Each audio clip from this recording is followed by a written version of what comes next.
Let's go on to another thing I wanted to ask you. It's about something disturbing that's been circulating on X in two separate viral incidents. I just ran into them over the last 24 hours. One in Miami, the other one in Texas. Detectives were filmed showing up at U.S. citizens' homes over the social media posts, trying to question them and asking, were you the one who posted this? In both cases, the common denominator seems to be that the posts were being framed as anti-Semitic. So these things, these occurrences are eerily reminiscent of what we've seen unfolding in the UK in the last 2 years, where just in 2023, it's now 3 years, police made in 2023 over 12,000 arrests linked to online posts, with about 1,100 of them resulting in convictions. And currently, as we speak, there are around 4,000 British citizens awaiting similar trials, a level of enforcement that has alarmed free speech advocates.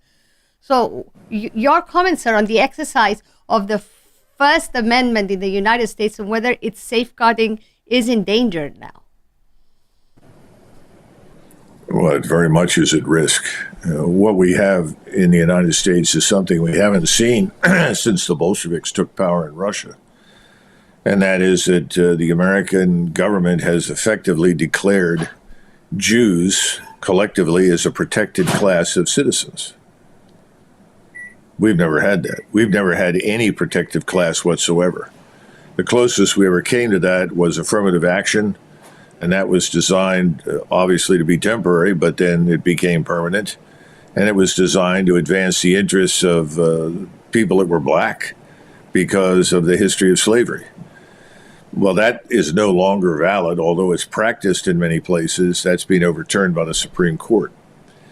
I think what you have today that's different is that the president has appointed a czar, a so-called czar in the State Department, whose mission is to identify and fight anti-Semitism, not just in the United States, but around the world.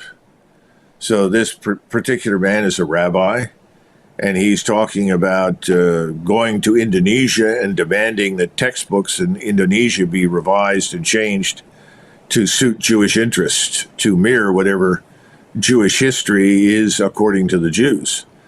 This is backed by the president.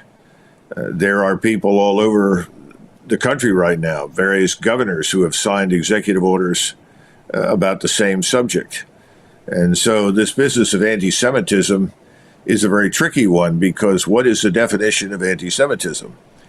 As one Jewish friend of mine said, well, it's whatever the Jews say it is. That's not a good way to do business, and that's the way it looks right now.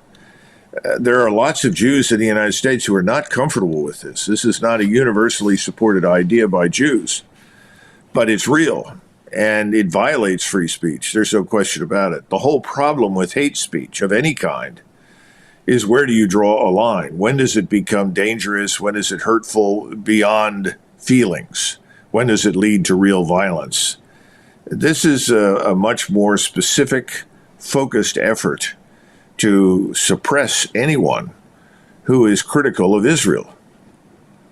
And if you are critical of Israel in any way, you are by definition an anti-Semite. That's where we are effectively.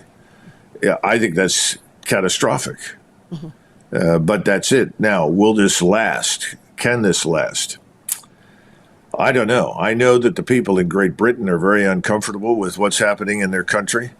There's a man named David Betts, a professor in London, who's written extensively on the potential for civil war in Great Britain. You might think about interviewing him and ask him what he thinks the potential for that is in Great Britain, and that's something that is worth exploring. The British are very unhappy with what they see as the Islamicization of London.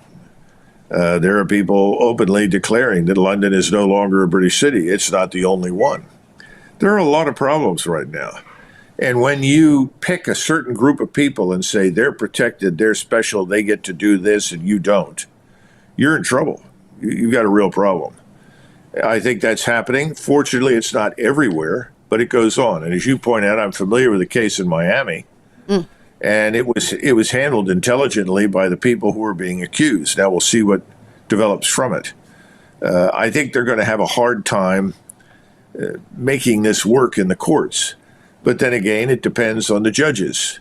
And the last administration appointed large numbers of judges who were very, very far to the left.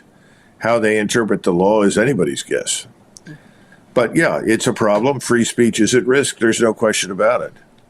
And as you know, most of us assume if someone's out there suppressing your speech, you must be telling the truth. Exactly. Because if you weren't telling the truth, nobody would give a damn, right? Yeah, of course.